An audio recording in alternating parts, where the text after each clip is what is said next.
सो बच्चों last class में हम पढ़ रहे थे आपके पास 5 सिचुएशन जब प्रीवियस ईयर की इनकम प्रीवियस ईयर में क्या हो जाती है, टैक्सेबल हो जाती है। तो पहला हमारे पास शिपिंग बिजनेस था एनआर का। सेकंड हमारे पास इंडिया को पर्सन परमानेंटली छोड़ के जा रहा है।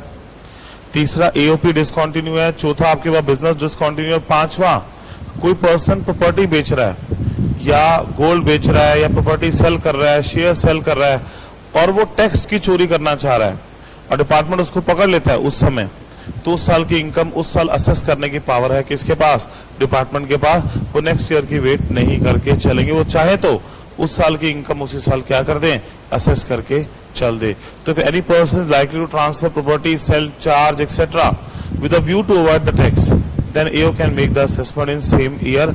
उसको नेक्स्ट ईयर की वेट करने की जरूरत नहीं होकर चलेगी। पॉइंट समझ आया सभी को? डन है? चले आगे। प्लीज कोई और डाउट है तो पूछे, चलते हैं फिर आगे। ऑनलाइन वाले बच्चों कोई डाउट है तो पूछो। फिर आपके पास नेक्स्ट आ रहा है थ्योरी के लिए एक और टॉपिक, इंपॉर्टेंट थ्योरी के लिए, application of income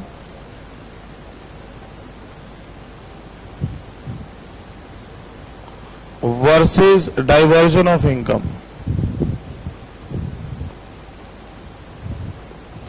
application of income versus diversion of income.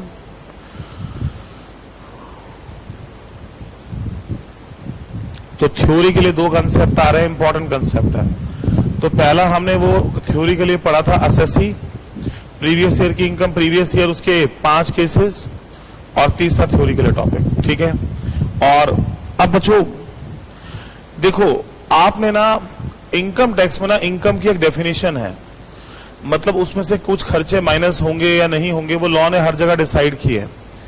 In every chapter law maker decides कि सैलरी में से कौन से खर्चे लेस होंगे, हाउस प्रॉपर्टी में से कौन से होंगे, और उसमें से कौन से होंगे, उसमें से कौन से होंगे, इस तरह से डिसाइड किया है। What is the point here? मान लो आपने लॉ मेकर ने आपने सैलरी इनकम कमाई, उसमें से जो छूट मिलनी थी 50,000 की और छूट मिलनी थी, सब मिल मिला के 10 लाख की सैलरी थी, लेकिन 6.5 लाख टैक्सेबल हो गई। जो छूट मिलनी थी सरकार ने अलाउ करी वो हो गई। अब 6.5 लाख आपके हाथ में टैक्सेबल इनकम हो गई। आपने फॉरेन जाने में सारा पैसा खर्च कर दिया, घर की कंस्ट्रक्शन में सारा पैसा खर्च कर दिया, घर में कोई सुख दुख हो गया उसमें सारा पैसा खर्च हो गया, 1 रुपया नहीं बचा आपके पास 6.5 में से। तो आप कह रहे हो मैं टैक्स नहीं देता, ऐसा कुछ भी नहीं है। Once you earn the taxable income, वो सारे पैसे आग लग जाए, खत्म हो जाए, उससे सरकार को कोई मतलब नहीं है कि at the end of day आपके पास बचा है कि नहीं। टैक्स इनकम के ऊपर है, ना कि सेविंग्स के ऊपर है। समझ आई बात? वो आपकी पर्सनल एक्सपेंस थे, पर्सनल एक्सपेंस की तो किसी भी सेक्शन में डिडक्शन नहीं मिलती जनरली। तो आप से जो पैसे सारे खर्च हो गए या आपसे सारे पैसे अब नहीं बचे, तो बच्चों उससे फर्क नहीं पड़ता, यू नीड टू पे क्या, टैक्स। टैक्स आपको देना ही पड़ेगा। मान लो एक बिजनेसमैन ने इस साल 20 करोड़ कमाया इनकम और उसने 20 करोड़ की प्रॉपर्टी ले ली, तो वो ये नहीं कह सकता मैं टैक्स नहीं दूंगा। पैसा आने के बाद वो अप्लाई कर देता है। अप्लाई मींस अपने खर्चों में, अपनी नीड्स में। इसका मतलब ये थोड़ा कि वो टैक्स नहीं देगा। समझ आई बा? ऐसा कुछ भी नहीं है। समझ आया पहला पॉइंट। दूसरा, डाइवर्जन ऑफ इनकम क्या होता है बच्चों? डाइवर्जन ऑफ इनकम, जैसे कई बार ऐसा होता है 2 लोग मिलके काम करते हैं, 2 लोग मिलके काम करते हैं, 2 लोग अगर 2 लोग मिलके काम करते हैं तो होता है कि एग्रीमेंट में लिखा होता है पैसा एक को मिलेगा सारा, और बाद में वो पैसा रेशो में क्या कर लेते हैं, डिवाइड। तो मान लो मैंने और आपने मिलकर काम किया 2 लाख का, लेकिन एग्रीमेंट में लिखा किसी एक को पेमेंट दे देंगे, अपना हिसाब अपने आप कर लेना। तो सारे पैसे मेरे अकाउंट में आ गए 2, जिसमें से मेरा हिस्सा सिर्फ 1 था, मैंने आपको 1 दे दिया, तो 1 लाख मैंने आपको डाइवर्ट किया। डाइवर्ट मतलब वो मेरे को बिलोंग नहीं करता, मेरी इनकम नहीं थी वो, तो उसके ऊपर मैं टैक्स नहीं दूंगा। समझ आई बा? तो डाइवर्जन पे टैक्स नहीं है, पैसा आने के बाद खर्च कर दिया, उस पैसे के ऊपर आपको क्या देना पड़ेगा, टैक्स देना पड़ेगा। समझ आया पॉइंट? तो डाइवर्जन का मतलब है कई बार हमें कोई दूसरे की चीज मिल जाती है, वो हमारे को बिलोंग नहीं करती होती, हम उसको दे देते हैं, तो वो डाइवर्जन है, वो हमारी इनकम नहीं होकर चलती। समझ आया पॉइंट? लिखते हैं।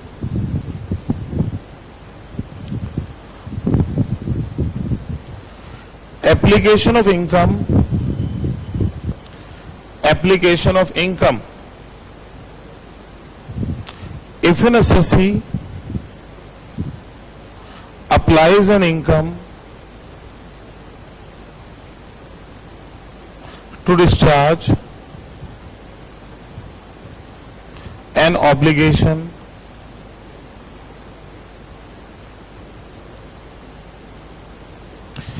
after income reaches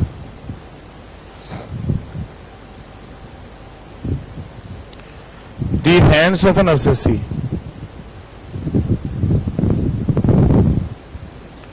It is called as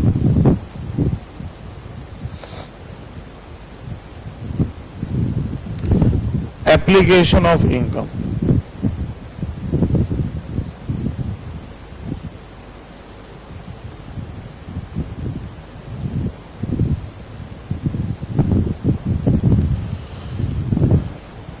effect क्या होता है? टैक्सेबल।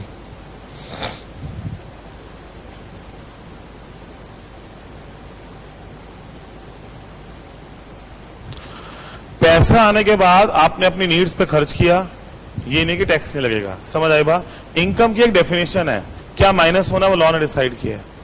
उसके बाद आप जो मर्जी करो, पैसा दान दो, हमें क्या मतलब है? आप हमारा टैक्स दो, सरकार को इससे कोई मतलब नहीं है। उसको एप्लीकेशन बोलते हैं। Example, X on the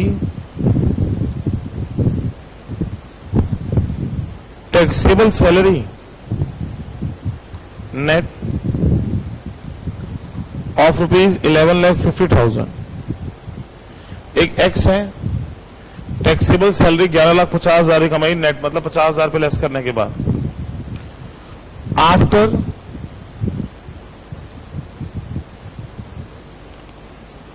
earning the income, X incur ₹11,50,000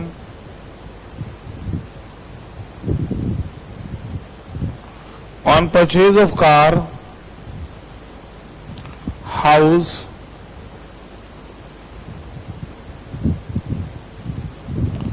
personal expenses etc. पैसा इन चीजों पे खर्च किया,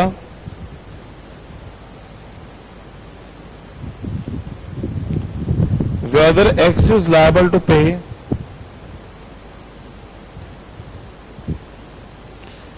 tax on 11,50,000।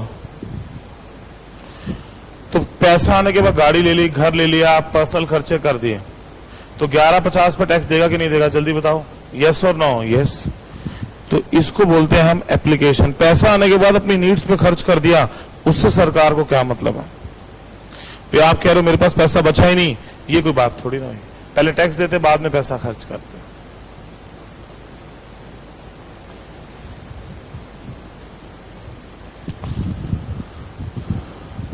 समझ आया पॉइंट?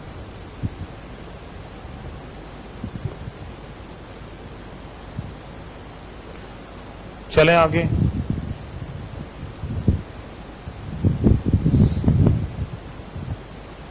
तो आप ये कह रहे कि मैंने आज 500 रुपए कमाए, इनकम खर्च हो गए, उससे फर्क सरकार को चाहिए। सरकार कहती है पहले आप टैक्स दो, बाद में बचे हुए पैसे से करो। तो आपकी गलती, अपनी गलती के लिए आप ये मत सोचो कि हम आपसे टैक्स की रिकवरी नहीं करेंगे, वो तो करेंगे ही करेंगे हम आपसे। फिर सेकंड आ रहा है diversion of income.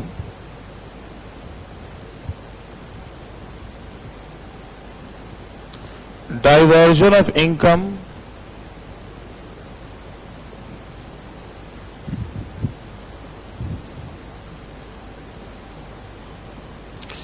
if there is a diversion of income before it reaches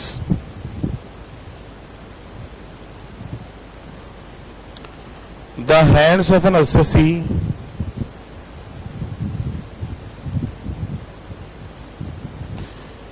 तो before it reaches the hands of assessee का मतलब होता है वो उसको बिलोंग नहीं करती, वो उसको बिलोंग नहीं करती। पैसे आए जरूर उसके अकाउंट में है, पर वो उसको बिलोंग नहीं करते, उस पर उसका राइट नहीं है।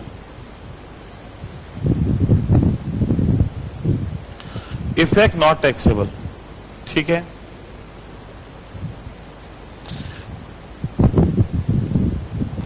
Example,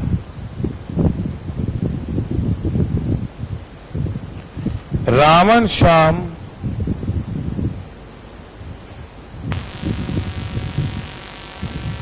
have contributed equally in one article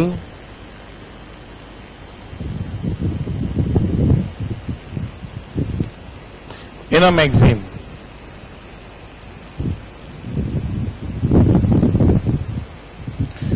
And as per contract, full payment of article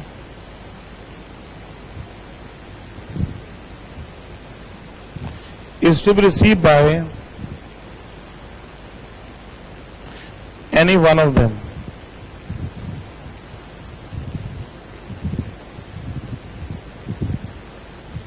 Anyone after receiving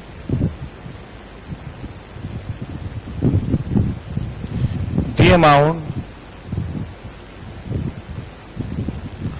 that person has paid 1/2 share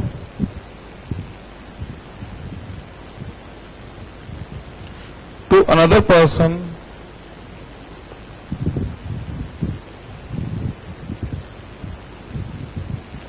without payment of tax.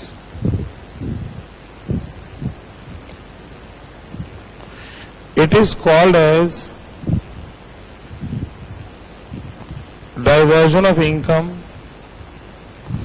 जो कि टैक्सेबल नहीं होता, जो उसके पास जो उसने शेयर डाइवर्ट किए। समझ आया पाए? तो जो पैसा आपका है ही नहीं वो आपने दूसरे को दे दिया। हाँ, 2 लाख टोटल मिला, एक आपका, एक पे तो आप टैक्स दोगे, एक आपने उसको दे दिया उसका हिस्सा, तो एक पे आपने टैक्स दोगे, उस एक पे कोई और टैक्स देकर चलेगा।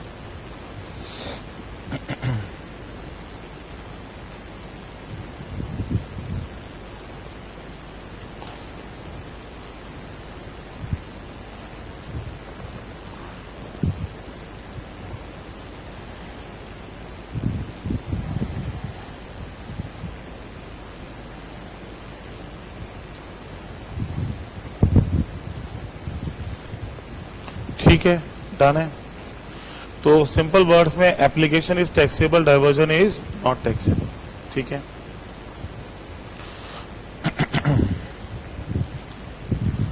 फिर चलते हैं आगे, नेक्स्ट पॉइंट।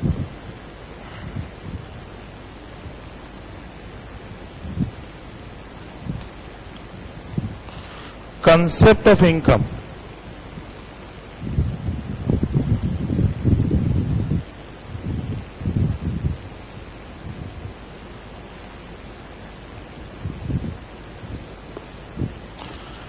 अब बच्चों, इनकम टैक्स इनकम पे लगता है, नो डाउट। तो इनकम क्या होती है, उसका क्या कंसेप्ट है। वैसे इनकम की डेफिनेशन 224 में लिखी हुई है, और जो इसकी डेफिनेशन है वो 224 में है, और ये ICAI के स्टडी मटेरियल में पेज 1.23 पे है। और अभी मैं इसको पेंडिंग लिख रहा हूं। पेंडिंग मतलब मैं इसको ये डेफिनेशन रीड नहीं कराऊंगा अभी आपको, वैसे इनकम का मतलब समझा दूंगा। एक्चुअली ये तभी समझ आएगी जब आप पांचों हेड पढ़ लोगे। इसमें सैलरी के भी पॉइंट है, हाउस सुपर्टी के पॉइंट है, PGBP के पॉइंट है, कैप गेन के पॉइंट है, अदर सोर्सेस के पॉइंट है। तो अभी तो हमने वो पढ़े भी नहीं, हम इसको कैसे समझ लेंगे। जैसे इनकम टैक्स पूरा होगा, डेफिनेशन ऑफ इनकम भी अपने आप क्या हो जाएगी, पूरी हो जाएगी। तब मैं दिखा दूंगा लास्ट में, पर अभी के हिसाब से पेंडिंग है। तो ICAI स्टडी मटेरियल के अकॉर्डिंग पेज 1.23 के पेंडिंग रख दिया मैंने। पर वैसे इनकम क्या होती है वो हम समझते हैं, क्योंकि हम पढ़ रहे हैं इनकम टैक्स लॉ। तो कंसेप्ट ऑफ इनकम क्या होता है इन ब्रीफ, इसी डेफिनेशन को थोड़ा सा मैं अलग से लिख रहा हूं ताकि आपका माइंड सेटअप हो जाए, और कुछ नहीं।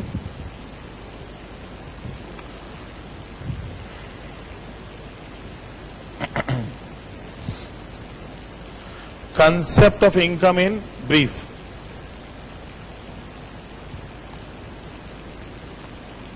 करें शुरू। पहला,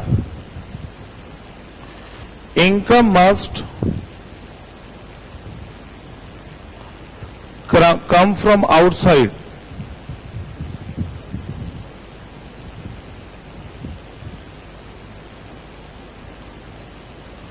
transfer of amount from one bank to another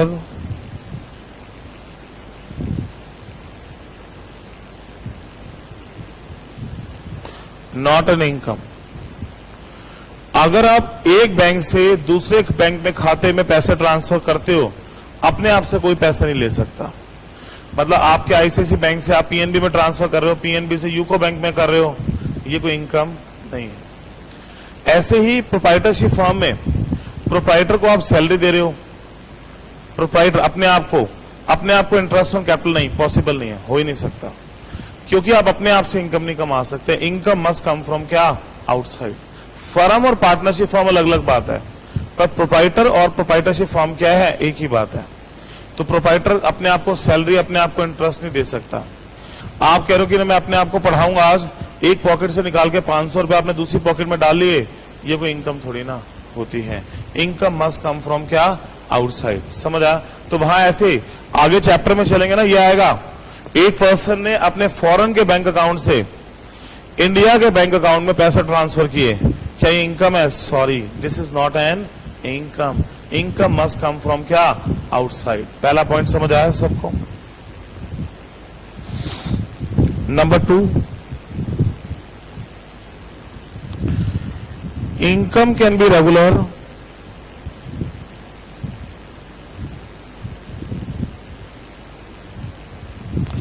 और इरेगुलर। डेफिनेशन ऑफ इनकम इतनी वाइड है, इनकम रेगुलर भी हो सकती है और क्या हो सकती है, इरेगुलर भी हो सकती है। मतलब ये इनकम आपकी वो हो सकती है जो आपको हर महीने आती है और कभी कभी आती है, वो भी आपकी इनकम है। लॉटरी की इनकम रोज नहीं कोई कमाता, कोई प्राइज मनी अवार्ड प्राइज रोज नहीं लेता, कौन बनेगा करोड़पति में जाके, वो भी आपकी एक इनकम है, चाहे रेगुलर हो चाहे वो हो। तीसरा, इनकम में भी रेवेन्यू रिसिप्ट और कैपिटल रिसिप्ट।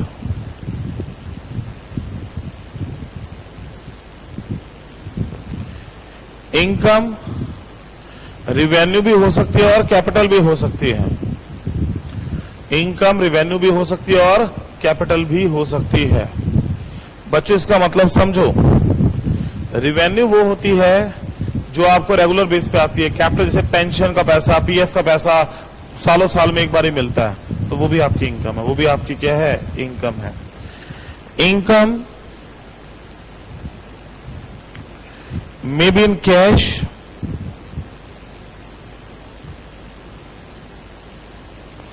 और इन काइंड। इनकम कैश में भी हो सकती है और काइंड में भी हो सकती है। इनकम कैश में भी हो सकती है और काइंड में भी हो सकती है। तो जो इनकम है, it can be in cash और it can be in kind. ऐसा इसलिए क्योंकि इनकम गिफ्ट टैक्सेशन में अगर आप फ्रेंड्स को गोल्ड दे रहे हो, ज्वेलरी दे रहे हो, शेयर्स दे रहे हो, तो उसके ऊपर भी गिफ्ट टैक्सेशन है।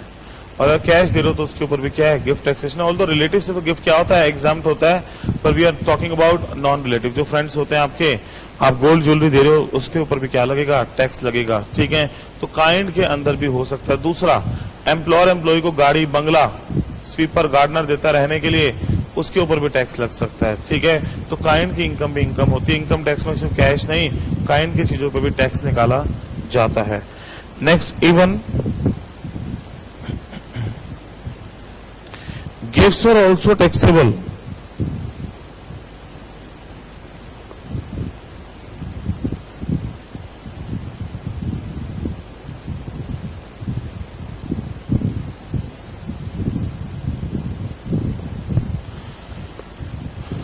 Pin money is not taxable. बच्चों, पिन मनी क्या होता है, हस्बैंड अपनी वाइफ को घर के खर्चे के लिए पैसे देता है, उस पैसे में से कुछ पैसे वाइफ सेव कर लेती है, थोड़े थोड़े पैसे सेव कर लेती है, उसको पिन मनी बोलते हैं। पिन मनी इनकम नहीं है, क्योंकि हस्बैंड ने जो पैसा कमाया उस पर टैक्स पे करा, उसी में से उसने परिवार वालों को दिया, बच्चों को दिया, वाइफ को दिया, वो कोई टैक्सेबल इनकम नहीं होकर चलती। समझ आया पॉइंट? क्योंकि वो कोई बाहर से नहीं कमा रहे, और रिलेशन में तो आप गिफ्ट कह लो इसको, गिफ्ट तो टोटली क्या होता है, टैक्स फ्री होकर चलता है। ऐसे हस्बैंड वाइफ को पैसे दे, बच्चों को पैसे दे, उस पर भी टैक्स लगने लग गया, तो लोग देना ही क्या कर देंगे, बंद कर देंगे। समझ आया पॉइंट? तो pin money is not taxable, आपके नॉलेज के लिए। फिर आपके पास number 7, lottery,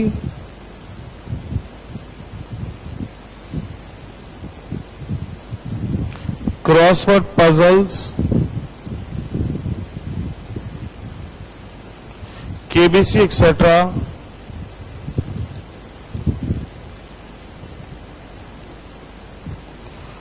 are liable to tax at the rate 30%. Lottery है, क्रॉसवर्ड पजल्स है, केबीसी है, इस इनकम पे 30% टैक्स लगता है बच्चों। तो कौन बनेगा करोड़पति? से जो पैसा मिलेगा आपको उस पर 30% टैक्स लगेगा, 4% सेस ऊपर अलग। तो इवन इन इनकम पे भी टैक्स लगता है, सरकार ने इनको भी नहीं छोड़ा। फिर number 8 important, income is taxable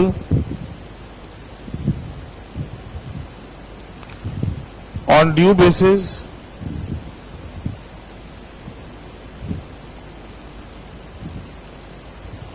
or receipt basis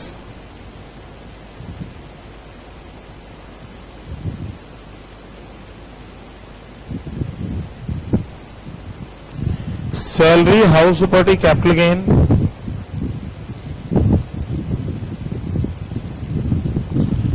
salary, house property, capital gain, PGBP और क्या अदर सोर्स। 5 हेड है। इन 3 हेड्स में जो इनकम है, income is taxable on due receipt basis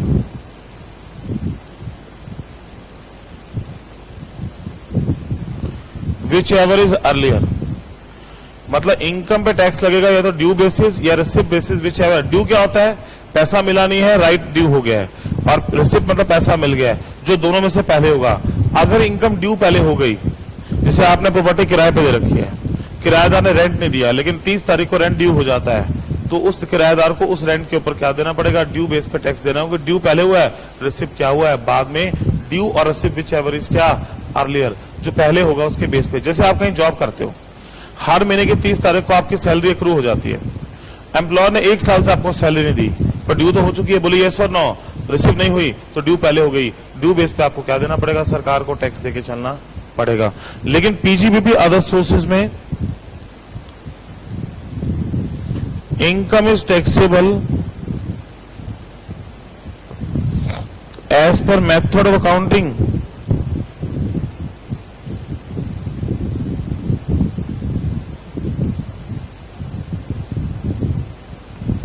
regularly followed by SSC. बच्चों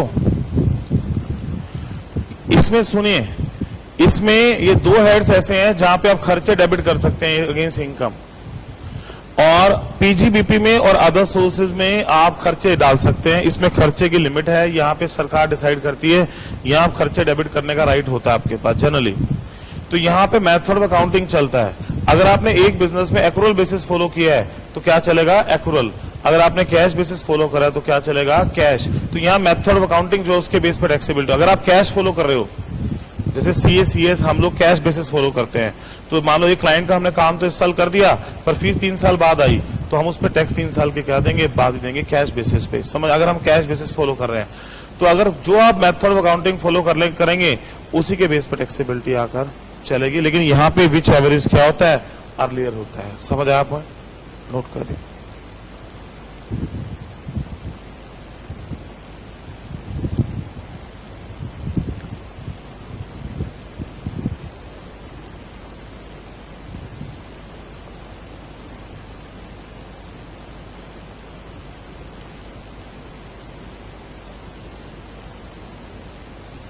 डन है? समझ आया point?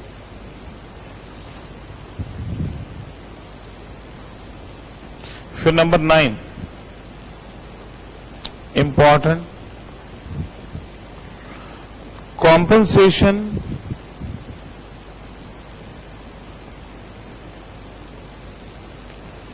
On termination of agency. ये कैपिटल रिसिप्ट है। Compensation on termination of agency, capital receipt.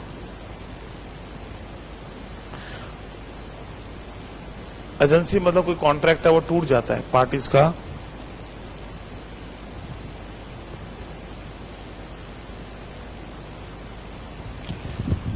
अगर इन कोर्स ऑफ बिजनेस है, फ्रॉम एम्प्लॉयर है,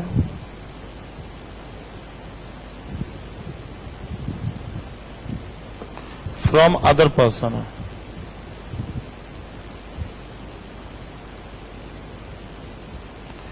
taxable in PGBP,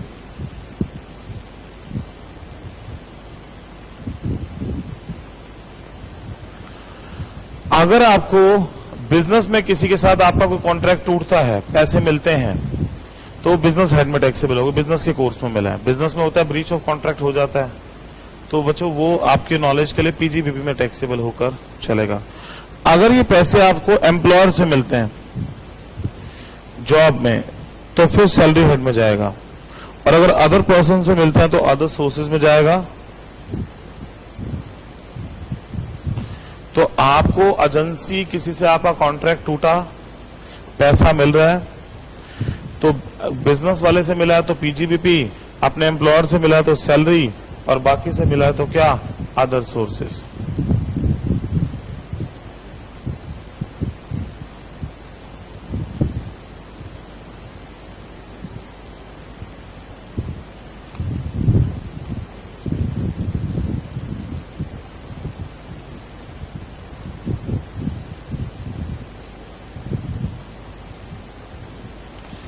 liquidity damages,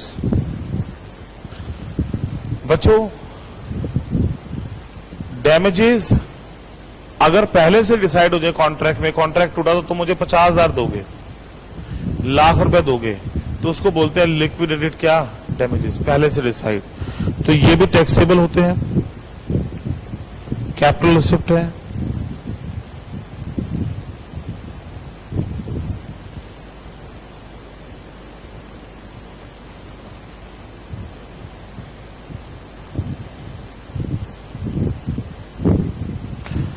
partner salary and interest,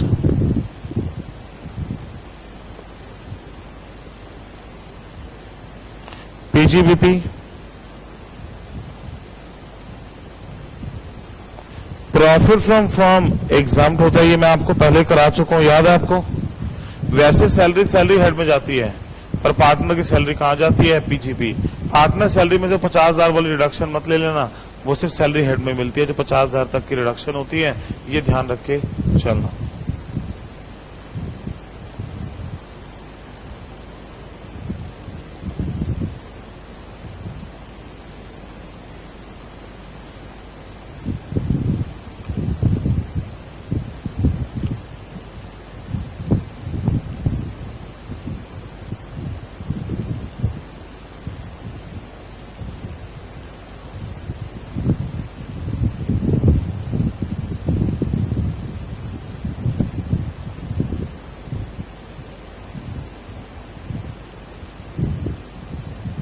done है। फिर आपके पास number 12 point, subsidy. Subsidy from government or public authority or public body of government taxable as income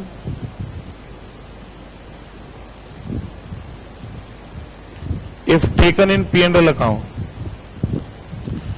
अगर आपको government से कोई सब्सिडी आई है, अगर आपको गवर्नमेंट से कोई सब्सिडी आई है, अगर आप उसको P&L में लेके जाओगे क्रेडिट साइड में, तो आपको उस पर टैक्स देना पड़ेगा। टैक्स देना एक्चुअली क्या होता है, सरकार ने ऐसा रूल क्यों बनाया सब्सिडी पे, जैसे लोग ना पैसा ले जाते हैं, एक्चुअली कोई टैक्स लगने की बात नहीं है, सरकार सब्सिडी किसी कारण से देती है। ये देखो, ये P&L में है, यहां सब्सिडी आ गई। जब सब्सिडी दी आपको समाज के बेनिफिट के लिए, खर्च करो, डेंगू के लिए दी, समाज में फ्री में अनाज बांटने के लिए दी, कुछ भी काम के लिए दी, तो जब आप यहां खर्च कर दोगे इफेक्ट नहीं हो जाएगा। बोलिए यस और नो, बोलिए यस और नो। यहां आया, यहां खर्च हो गया, इफेक्ट नहीं हो गया, टैक्स की तो कोई बात नहीं है प्रैक्टिकली। बट वर्ष सरकार ने देखा लोग पैसा तो ले रहे हैं लेकिन खर्च नहीं कर रहे, तो नहीं खर्च करोगे उस पर क्या देना पड़ेगा, टैक्स देना पड़ेगा। समझ रहे हो, इसलिए सब्सिडी को टैक्सेबल करके चला है। और नेक्स्ट लाइन में इस सब्सिडी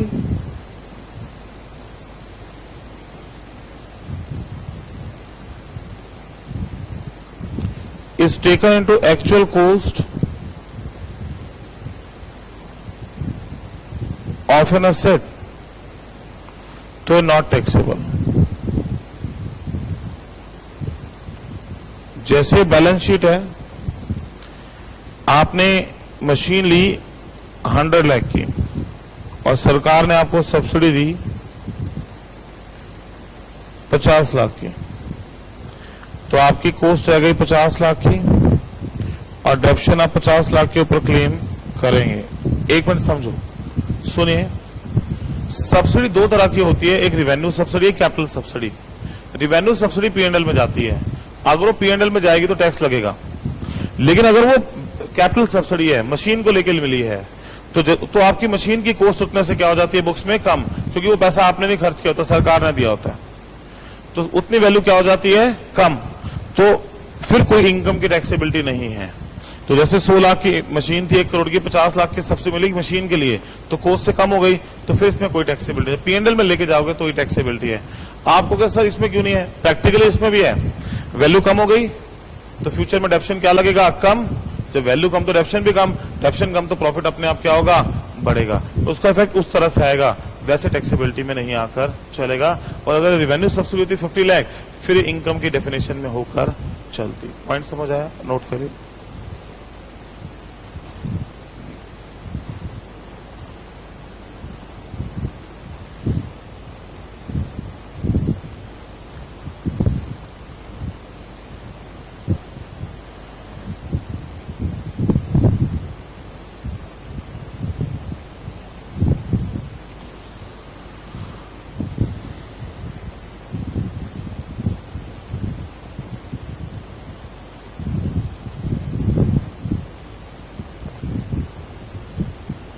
चलें, डन है।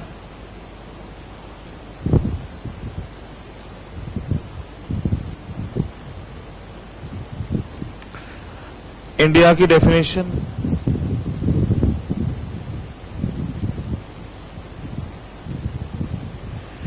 इंडिया मीन्स, हम बोलते हैं कि इनकम टैक्स लॉ इंडिया में लगता है, तो what is the meaning of India? भारत का क्या मतलब होता है?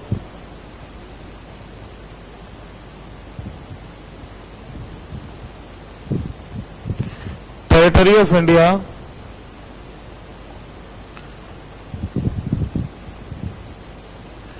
As per article 1 of constitution,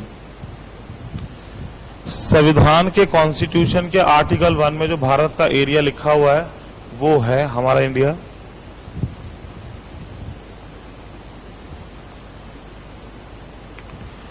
territorial waters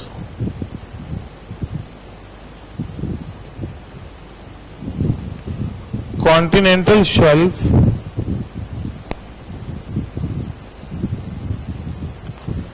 exclusive economic zone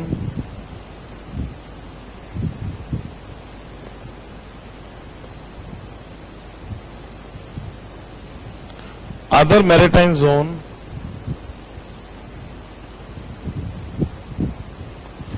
and airspace above its territory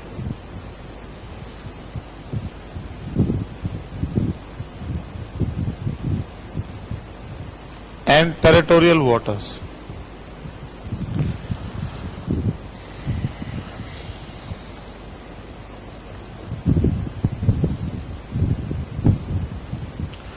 And territorial waters.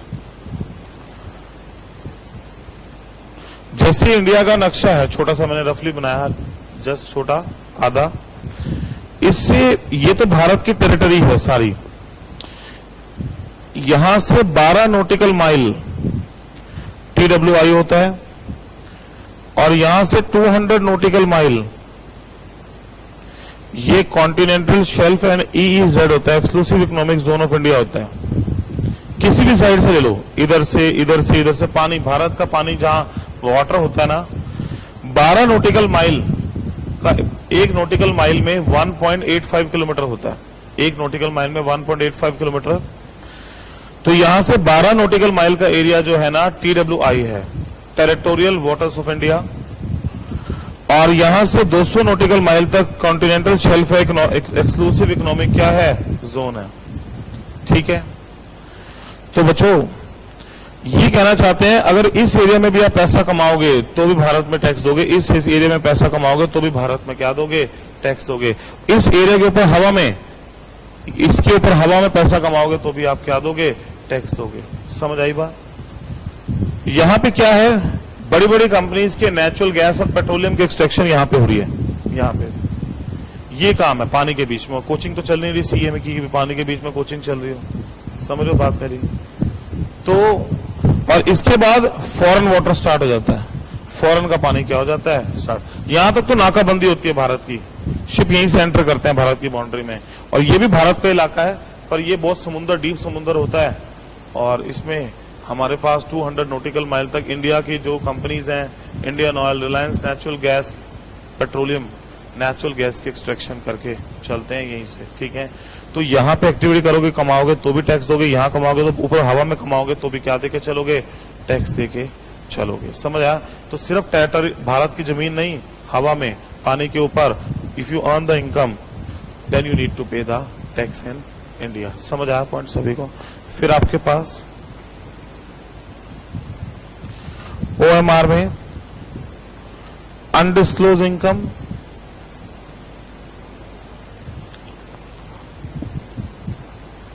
Undisclosed income,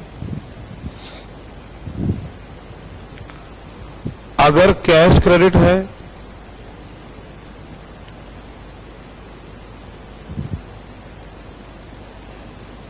unexplained investment,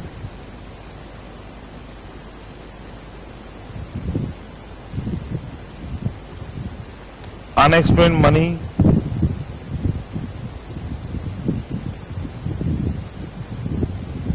investment not fully disclosed,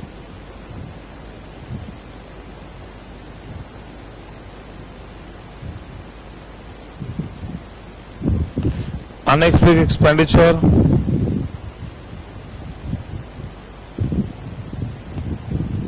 amount borrow, repay on hundi, section 68, 69, 69A, 69B, 69C और 69D। OMR के लिए सबसे खतरनाक section है income tax का, सबसे खतरनाक, हिला के रखा हुआ सबको। सुनिए कैसे, आपके अकाउंट में, एक बार समझ लो, लिख लेना अभी, आपके अकाउंट में एंट्रीज हैं 1-1 लाख, 10-10 लाख, करोड़ों रुपए की। डिपार्टमेंट ने पूछा कहां से आए पैसे, आप एक्सप्लेन नहीं कर पा रहे। आपके नाम पे प्रॉपर्टियां मिली, गोल्ड मिला, आप एक्सप्लेन नहीं कर पा रहे। आपने, आपके घर पे कैश मिला, आप एक्सप्लेन नहीं कर पा रहे कहां से आया। आपने इन्वेस्टमेंट सरकार को फुली डिस्क्लोज नहीं करी, उनको पता लग गया कि आपके पास फॉरेन में भी एसेट्स हैं, वहां भी एसेट्स हैं। आपने शादी पे करोड़ों रुपए खर्च किया, 50 करोड़ 20 करोड़ खर्च कर दिया, और सरकार ने पूछा कहां से है, आप जवाब नहीं दे पा रहे। आप हुंडी पे, मतलब कैश में एक लिमिट से ऊपर एक दूसरे से लोन ले रहे हो, कैश में एक लेन देन कर रहे हो, कैश में एक लोन की फॉर्म में, कैश एक लिमिट से ऊपर, तो ये सब अनएक्सप्लेन्ड इनकम है।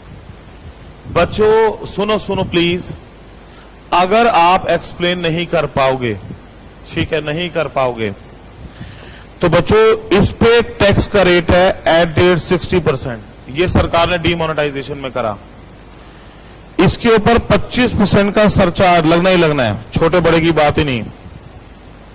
25 करोगे तो 15% आएगा, 60 के ऊपर 25, और 4% का सेस है जो कि 3% बनेगा, तो टैक्स बन जाएगा टोटल कितना, 78%। तो अगर आपकी 2 नंबर की प्रॉपर्टियां निकली, कैश निकला, घर से छापा पड़ा, किताबों में पैसे मिले, और आप उसको एक्सप्लेन नहीं कर पाए तो उस पे 100 रुपए पे 78 रुपीज किसके होंगे? सरकार के होंगे। समझ आई बात आपको? और इसके अगेंस्ट किसी खर्चे की छूट नहीं मिलेगी। No deduction of any expenditure, no benefit of slab, no 87A, कुछ भी नहीं मिलेगा जनरली आपको। मतलब ये हुआ कि ये सीधे के सीधे टैक्सेबल होगा 78% से। ठीक है, तो बच्चों इसीलिए सरकार ने किया। नोटबंदी में लोगों ने पैसा जमा कराया होगा, फालतू एक्सप्लेन नहीं कर पाएंगे, सरकार उस पर 78% आपसे क्या लेके चलेगी? टैक्स लेकर चले। इसलिए हम बोलते हैं फालतू की एंट्री अपने अकाउंट में मत करो। कल को सरकार ने पकड़ लिया, सबसे स्ट्रिक्ट सेक्शन है सरकार जो लगाएगी असेसिंग ऑफिसर आपके ऊपर। अब लोग क्या करते हैं, शादियां करते हैं, इनकम तो 2 नंबर की है उनकी, सारी फेसबुक में फोटो डाल दी। इंटेलिजेंस की टीम बैठी होती है इनकम टैक्स डिपार्टमेंट की, अच्छा 7 स्टार में शादी करी, रिटर्न भरता है 2 लाख की, और रिटर्न शादी करी कहां पे? 7 स्टार में, और काम झाम दिखा रखा है, पूरा नोटिस चला गया डिपार्टमेंट की तरफ से। एक्सप्लेन करो आपने कितने पैसे लगाए और कहां से, क्योंकि आपके पास मनी है, असेट्स हैं, तो कहीं से तो कमाया होगा। बोलिए यस और नो, तभी है। तो इसलिए वो आपकी क्या बन जाती है? इनकम बन जाती है। That is called as undisclosed income. Note करिए।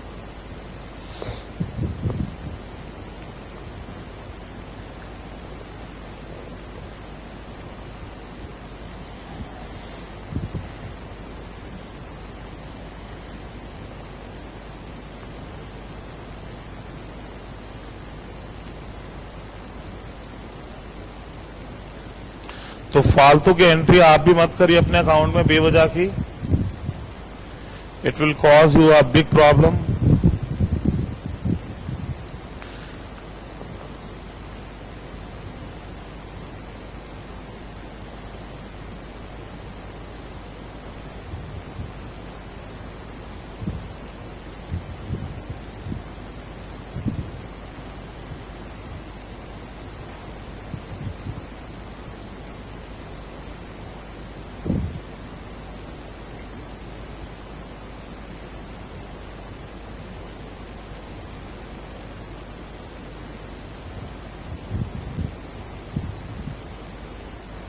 चले, तो याद रहेगा बच्चों 60% इज द टैक्स रेट। पहले 30 होता था, डीमोनेटाइजेशन में लॉ कमेंट कर दिया 60% कर दिया। सरचार्ज 25% उसके ऊपर, जो कि 15 बनेगा, और 3% 4% सेस लग के 3% बनेगा 75 के ऊपर।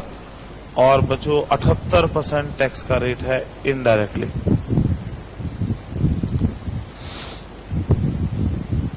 समझ आया पॉइंट सभी को? चले, ओके, हाँ जी बच्चों ओके। फिर आपके पास बच्चों no deduction of any expense, no loss shall be set off, no basic exemption limit, 2.5 lakh की लिमिट भी नहीं मिलती। तो बच्चों लोगों ने क्या सोचा, चलो ऐसा है, मेरा सुनो, बड़े बड़े बिजनेसमैन ने सोचा मेरा बुक्स में 500 करोड़ का लॉस आ रहा है, तो मैं डीमोनेटाइजेशन में और उस लॉस का 8वां साल है, अब 8 साल के बाद लॉस क्या हो जाना है? डेड हो जाना है, इनकम है नहीं। तो डीमोनेटाइजेशन में मैं 500 करोड़ जमा करा देता हूं, 2 नंबर के पैसे, सरकार टैक्स लगाएगी, मैं इनकम से लॉस क्या कर लूंगा? सेट ऑफ, नील हो जाएगा। सॉरी, कोई लॉस सेट ऑफ नहीं होगा इसके अगेंस्ट, कोई खर्चे की छूट नहीं मिलेगी, और ना ही आपको 80 ये स्लैब का बेनिफिट, जो 2.5 लाख की स्लैब है उसका बेनिफिट भी नहीं मिलेगा। ऑल्दो 87A को मना नहीं किया, पर जिसकी अनडिस्क्लोज इनकम वैसे 5 लाख से ऊपर गई, 87A का कंसेप्ट तो वहां पे क्या हो जाना है? फेल हो जाना है।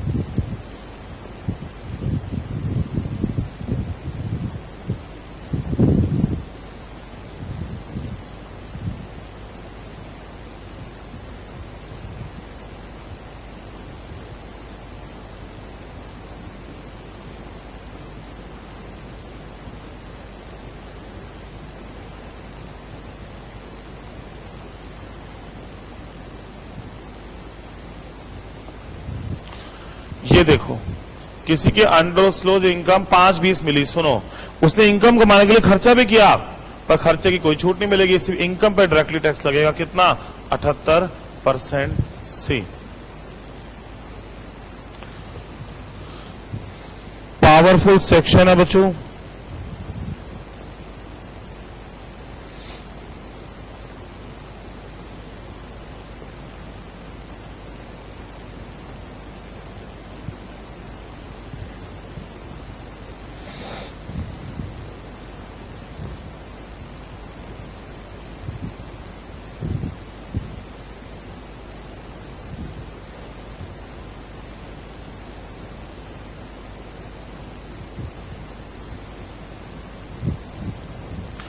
अब नेक्स्ट आ रहा है इनकम को राउंड ऑफ। इनकम को राउंड ऑफ, हम राउंडिंग ऑफ इनकम और राउंडिंग ऑफ टैक्स।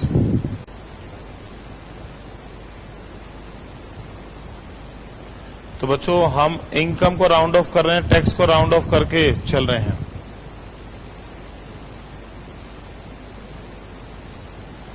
अब बच्चों इस पर एग्जाम्पल से समझाता हूं। मान लो किसी की इनकम और किसी का टैक्स,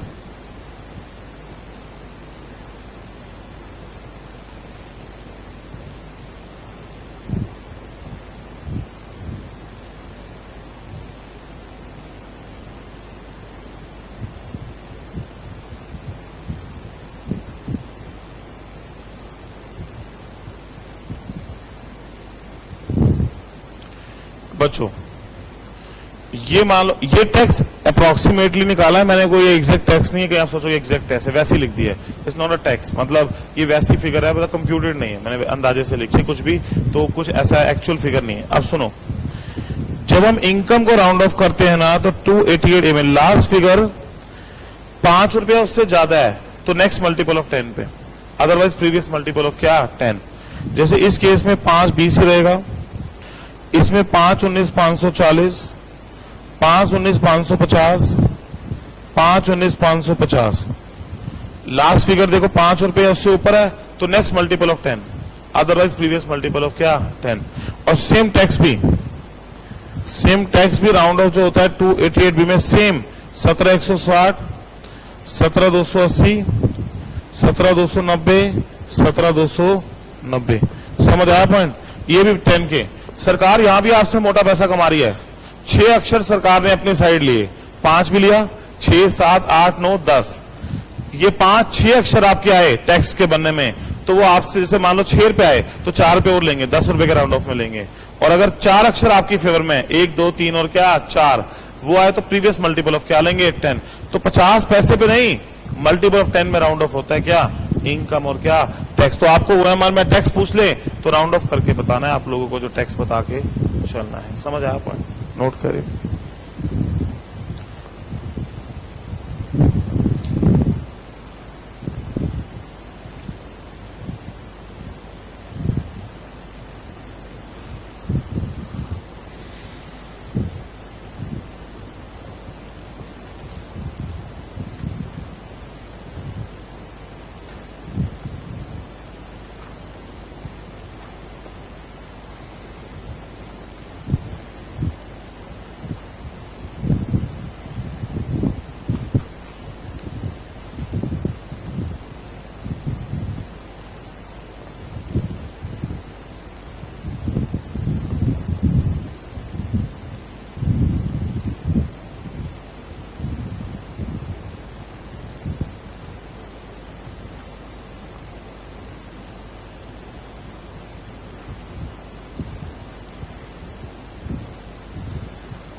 समझ आया कि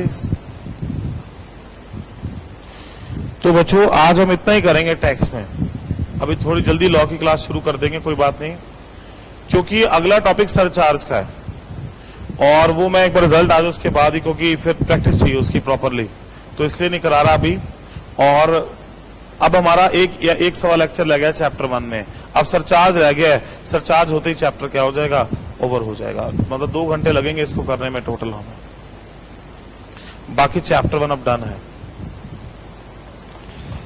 थ्योरी में ये 2-3 क्वेश्चन, एप्लीकेशन, डाइवर्जन, अगली क्लास में स्कैनर के क्वेश्चन भी दिखा दूंगा टैक्स के, और स्टडी के क्वेश्चन भी सरचार्ज होते हैं, स्टडी के सारे क्वेश्चन। अब दो क्वेश्चन स्टडी के दिखा रहा हूं 1.64 पेज पे।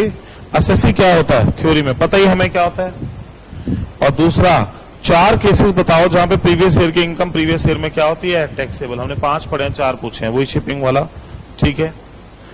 बाकी क्वेश्चन इसमें उसके हैं टैक्स कैलकुलेशन के, तो ये उसके हैं बच्चों 50 लाख से ऊपर वाले सरचार्ज के सारे क्वेश्चन, तो जो अगली क्लास में करेंगे हो जाएगा। उसके अलावा अगर हम देखें इलिस्ट्रेशन नंबर 7 आपके लिए, इलिस्ट्रेशन नंबर जो 7 है वो आपके पास नहीं, ये आप नहीं कर पाओगे, कैपिटल गेन की है। कोई इलिस्ट्रेशन 6 आपने आज जाके कर रही है, होमवर्क आपके लिए। मैंने आपको स्टडी मटेरियल का लिंक भेजा हुआ है, उसमें चैप्टर 1 बेसिक कंसेप्ट 1.57 पे इलिस्ट्रेशन 6 आप जाके सॉल्व करना। टैक्स निकालना है, टैक्स निकालना आता है आप लोगों को, ठीक है। उसके अलावा इलिस्ट्रेशन नंबर, ये टैक्स, ये भी करोड़ से ऊपर है, ये भी करोड़ से ऊपर है, सारे सरचार्ज के क्वेश्चन है, ये भी सरचार्ज का ही क्वेश्चन है।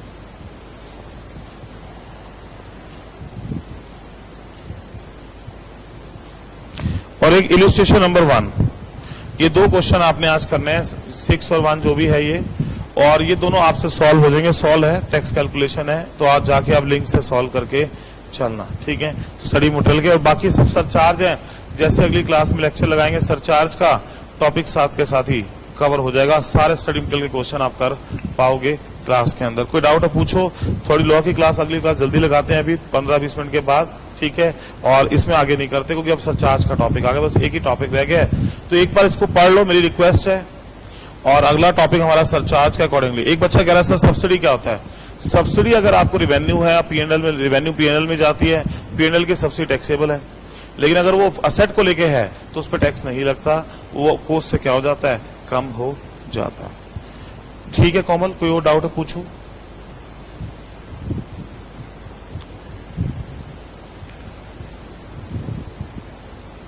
हाँ जी कोमल, क्लियर है बच्चे।